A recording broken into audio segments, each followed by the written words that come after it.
تسلم يدك يا استفاتن. الوقت زي العسل. ميرسي. بس مش انا اللي طبخه، انا عندي طباخ مخصوص. تسلم يد الطباخ. وعلى فكره انا بنتي عمرها ما دخلت مطبخ ما بتعرفش تطبخ. تتعلم. بقول لك ايه يا ابني؟ فهمني بقى، هتوفق ازاي بين شغلك هناك في قنا وجوازتك هنا في مصر من بنتي؟ ما تقلقش يا عمي، فيروز هتعيش معايا في الصعيد ان شاء الله. ها؟ فين؟ في جنة. نعم. قلة ايه دي اللي بنتي هتعيش فيها؟ طبعا لا. ومالها جني؟ ده ما شالتهاش الارض، نشيلها احنا فوق راسنا. ما ينفعش يا صلاح، ما ينفعش. فاتن، بص يا زين يا ابني، انا ربيت ولادي على حريه الاختيار، اللي هم عايزين يعملوه يعملوه، بس في النهايه يتحملوا مسؤوليه اختيارهم.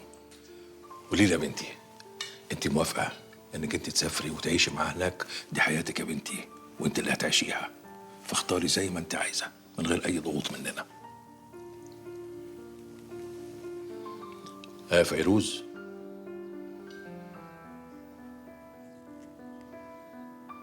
هي بنتي.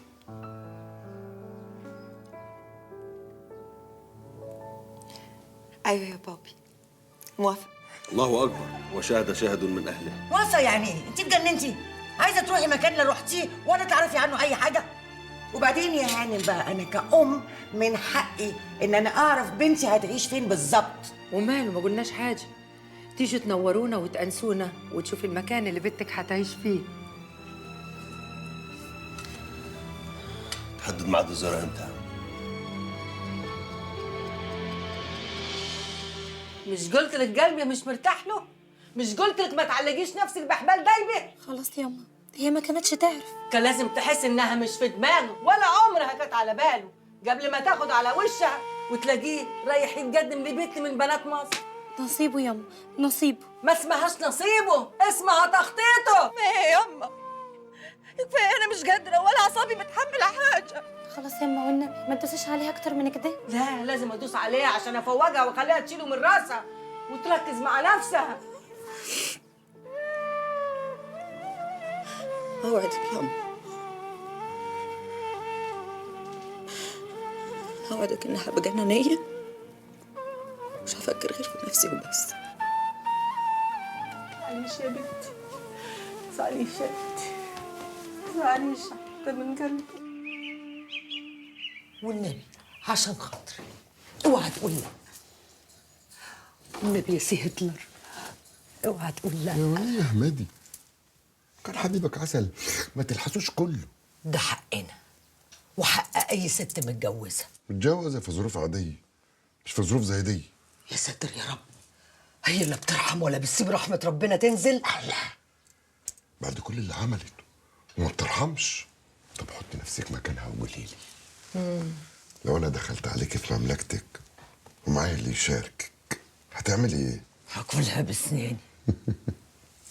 شفتي، هي ما عملتش كده، هي طالبة مش لوحدها، هي والواد مش عايزينك تخلفي. طب لو ما يناسبنيش يعني؟ الباب عندك. ده قولك؟ ده قولي. مش معنى ان انا اديك يدي تاكلي دراعي. انا وقفت قدامهم عشان خاطرك، اكتر من كده مش هينفع. فكر يا بنت الناس، موافقة هتتشالي على الراس، مش موافقة تأشيرة خروجك من جنة في انتظارك.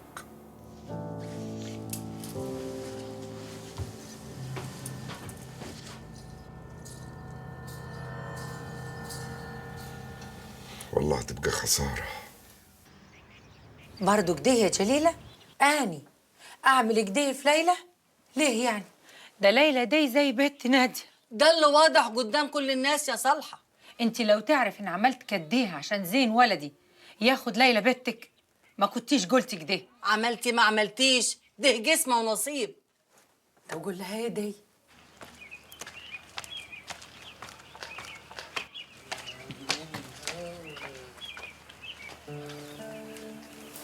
ازيك يا ليلى؟ مبروك يا زين. الله يبارك فيك وعقبالك. ربنا يسعد قلبك. مش عايزك تزعلي مني يا ليلى. هو ازعل منك ليه؟ هو انت عملت لي حاجه؟ ولا عمرك عشمتني بحاجه؟ لا ما عشمتكيش، بس حاسس بيكي. احساسي بيقول لي انك زعلانه مني. يا بنت انت غلاوتك من غلاوه نادي.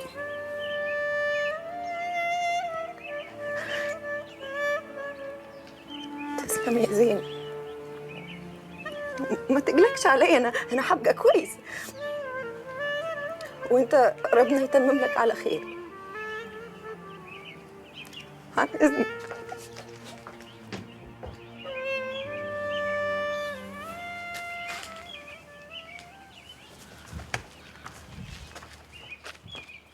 انتوا عارفين ان العروسه من القاهره واهلها مشرفينا ومنورينا، والفرح عامله بكره في القاهره. بس ما ينفعش افرح لوحدي، ما ينفعش افرح من غير ما افرح اهلي وناسي، اهل الصعيد. عشان كده جبت لكم النجم احمد شيبه، والاغنيه اللي هيغنيها دلوقتي تحيه مني لاهل الصعيد كله. اتفضل يا نجم. حبيبي يا زلمه، حبيبي يا زلمه.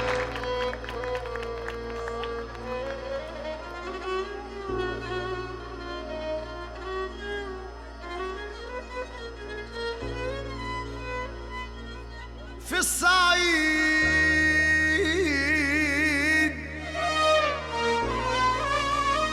علمونا ان الرجولة مش كلام، فهمونا معنى كلمة احترام، فسروا لنا يعني ايه راجل تمام. الشهامة احنا ناسها، احنا عنوانها واساسها، ارضنا بتطرح رجولة، ربنا صاينا وحارسها. احنا الصعايدة وصيتنا سابق قبلنا، احنا الاصول، احنا الكرم والجدعنة.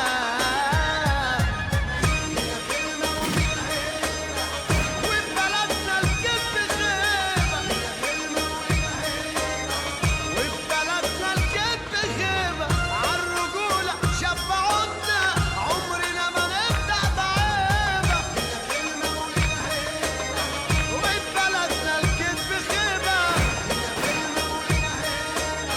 وببلدنا الكذب غيبة، عالرجولة شبعونا عمرنا ما نبدأ بعيبة.